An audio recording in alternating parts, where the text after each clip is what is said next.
Pag-usapan po natin ngayon itong mga bayarang DDS vlogger mo.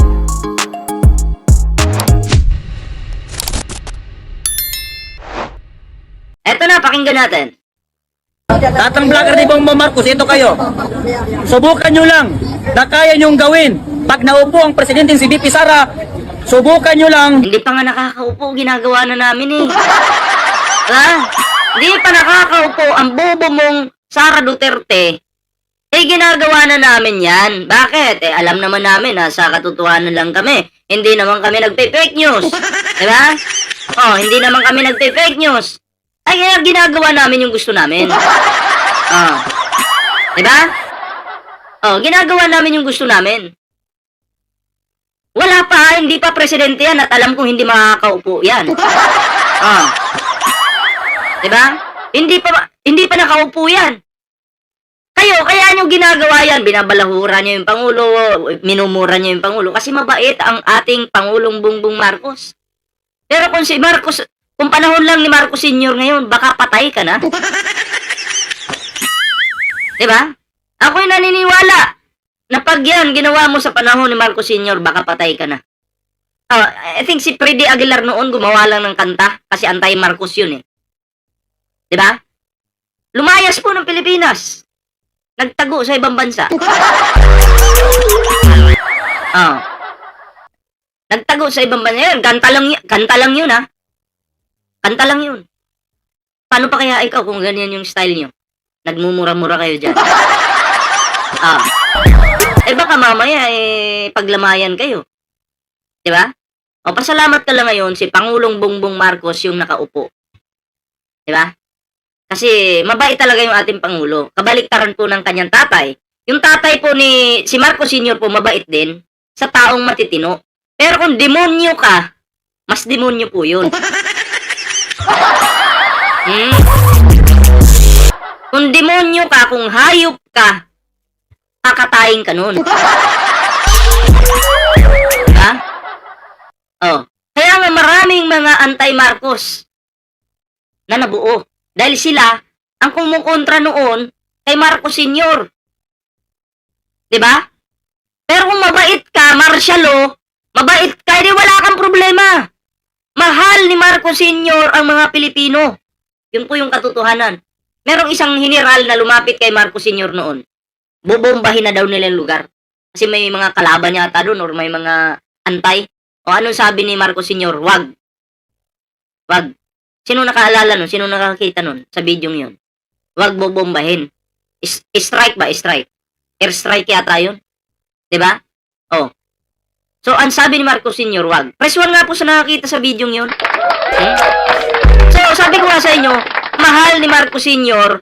yung mga Pilipino. Pero kung kupal ka, patay ka. Oh.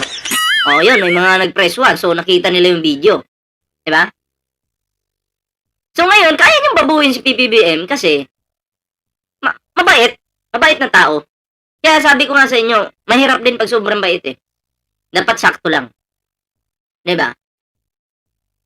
3 years na namuno yung ating Pangulo, sobrang bait. Pero, nung mag-4 na taon na tayo, diba? Mukhang unti-unti na pong lumalabas yung pangil ng ating Pangulong Bongbong Marcos. Diba? So, pansin nyo naman yun. Oh. Magpipiesta na sila sa kulungan. Ayan, nasa hindi pa nakapag-like, share, and subscribe. Mag-like na po kayo dyan. Mag-share ng video natin. May TikTok, may Facebook po tayo dyan. Oh, may Facebook po tayo dyan. At, mayos ka dyan, ha? Oh, ganun po yun. Oh, so, eto na, tuloy natin. Yung ating reaction dito sa kutong lupang ito. Kung ako lang si Bongbong, may kaso lahat ng mga naninira. Okay? Wala naman po kasi, ito yung nakikita ko kay PBBM eh. Alam nga namang unahin niya yan. Wala namang silbi itong mga to eh. Mas magandang unahin niya na yung pagtulong sa kapwa. Yan yung ginagawa niya ngayon. Diba? O, napanood ko yun, black and white pa. Diba? O, kaya yung inuuna po ni PBBM ngayon, yung mga talagang yung mga Pilipino na nangangailangan po sa gobyerno. Diba? At titignan namin kung kaya niyong gawin ang ginagawa namin ngayon. Hindi namin kayang gawin yung paninira. Hindi namin kayang gawin yan. Pero yung banatan yung mga sinungaling, kaya namin gawin yan. Di ba? Pero kung maninira lang kami, magtatanga-tangahan dyan sa rally, sisigaw-sigaw, na parang tanga, hindi namin kaya yan. Hindi namin hanap buhay yung rally. O kung kayo, ginagawa nyong hanap buhay yung rally, kayo yun. Kasi mga hampas lupa yung pamilya nyo. Dito sa amin, kahit kumain lang kami ng simple dito sa probinsya, basta hindi lang kami mag-rally ng paninira, okay na. Pero kung sobra na talaga, katulad ni Sara Duterte, magkakaisa kami para pababain yan bilang Vice President. Diba? Ano lang nangyari sa Pinas basta Marcos lang. Ayan. Tama naman.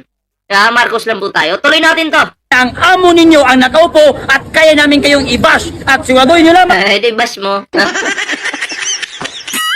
Yung pambabash mo, wala lang. Pulutan ko lang yan. Yung mga banat mo na yan, wala yan sa akin yan. Basic pa lang yan. Para ka naman bakla eh. Diba? Para ka naman bakla. Di bash mo. Ay, ako nga kaya nga nabuo tong channel na to, naghahanap po ako ng basher po yung hanap ko, ha? Basher. Mga negatibong komento. Ayaw ko po ng good vibes. Kaya nga nandito tayo, nakikisali tayo sa gulo, kasi ayaw po natin ng good vibes.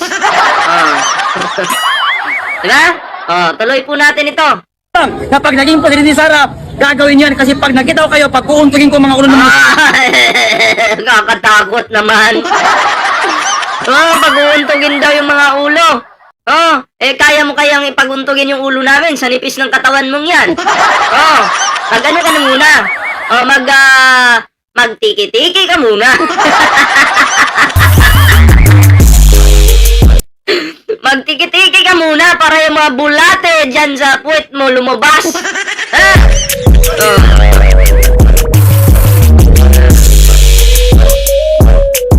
Pag-uumpugin daw yung ulo namin. Yung pag-uumpugin? Tayo lahat dito, pag-uumpugin daw yung ulo. Edi subukan mo. Mulat na ang mata, high na high. Ilang gramo rin siguro nagamit. Grabe yan. Magaw kayo. Okay, thank you. Francis Balaura. Mukhang adik at pangit na bangag na sama ng tiyabo. Grabe ka, Wala, lagot ka kay Francis Balaura. Bakit mo tinira yan? Chuchupain ka nun. Sige. Mamachup-chup ka dun. Kahit, amoy rally ang, mo, pangit yung tangin ng pagmumukha yan. Sige, tuloy natin. Tuloy. Yan ang TikToker nila. Si Sangkay TV, ganun din. Grabe, hoy. Si Sangkay dinamay. Isang bayaran. Pati si Wilson. Pati yung si Wilson Vlog. Eto, Wilson na sabihin ko sa'yo. Ano sasabihin mo sa kanya? Sabihin mo na agad sa kanya. Para matapos na tayo. Parang tanga lang pag, no? Yung, nagsasalita. Parang, wala po sa katinuan. Parang wala po sa sarili. Ano sasabihin mo? Ituloy mo yun sasabihin mo. Sige, makikinig kami. Bago ka mag-isawsaw sa problema ng ating bansa, ayusin mo muna ang ngipin mo kasi puno ng kiki. Ano? Yun na yun. Yun na yung banat? Yun na yung banat ng mga tanga. Ng mga bobo. Yun na talaga yung banat. Imbis na problemahin yung bansa, kiki daw yung unahin. Unahin mo muna yung sarili mo. Bago ka mag-rally, magtiki-tiki ka muna, or di kaya, kumain ka ng isang buong sardinas para lumabas yung bulati mo dyan sa puwit mo. Diba? Walang hiya ka? Oo, clown ka pala. Akala ko maangas to. Clown pala to. Nakakatakot ka pala. O, pikon ang mga putik. O, diba? So, anyway, next topic po tayo. Ayan, sa hindi pa po nakapag-like, share, subscribe sa ating YouTube channel. Huwag kalimutan mag-like, share, and subscribe para naman po mag-updated kayo sa lahat ng mga uploads natin, mga pre. And syempre, may TikTok at may, ano po tayo dyan, Facebook, ha? Sa mga bagong subscribers, maraming salamat po. Ayan.